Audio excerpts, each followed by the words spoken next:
मराठवाड्यात सोयाबीनची 22,98,155 हेक्टरवर पेरणी, शेतकऱ्यांना चांगल्या पावसाची प्रतीक्षा। खानदेशात भुईमुगाची पेरणी सुरूच, या आठवड्यात लागवडला मोठ्या प्रमाणात गती, लागवड ऑगस्ट पर्यंत सुरू राहण्याचा अंदाज। सिंधुदुर्ग जिल्ह्यात पावसाअभावी भातरोप पुनर्लागवड रखडली, 24 जुलैपर्यंत हलक्या पावसाचा अंदाज, शेतकऱ्यांच्या चिंतेमध्ये भर। पंतप्रधान पीक विमा योजनेची अंतिम मुदत 31 जुलैपर्यंत, विमा अर्ज भरण्यासाठी प्रति शेतकरी 40 रुपये शुल्क, जास्तीत जास्त विमा भरण्याचं शेतकऱ्यांना आवाहन।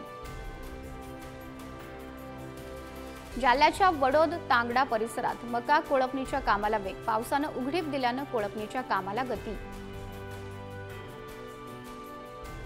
रायगड जिल्ह्यात खरीप हंगामातील भात लागवडीची कामं वेगानं सुरू, भात लागवडीसाठी युरियासह मिश्र खतांना शेतकऱ्यांकडून वाढती मागणी।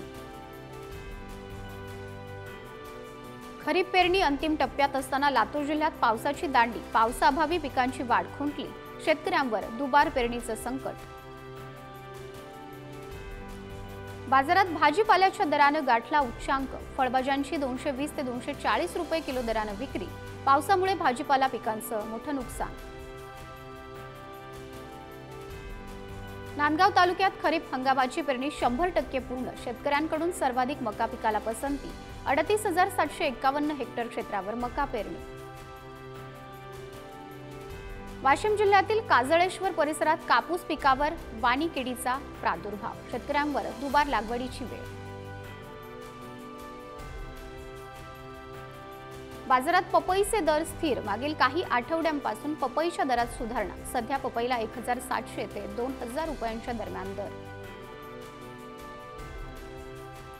पावसामुळे राज्यातील बाजारात फ्लॉवरसह सर्वच भाज्यांची आवक घटली, आवक घटल्यानं दरात सुधारणा, सध्या फ्लॉवरला सरासरी 2,500 ते 3,000 रुपये प्रति क्विंटलचा दर।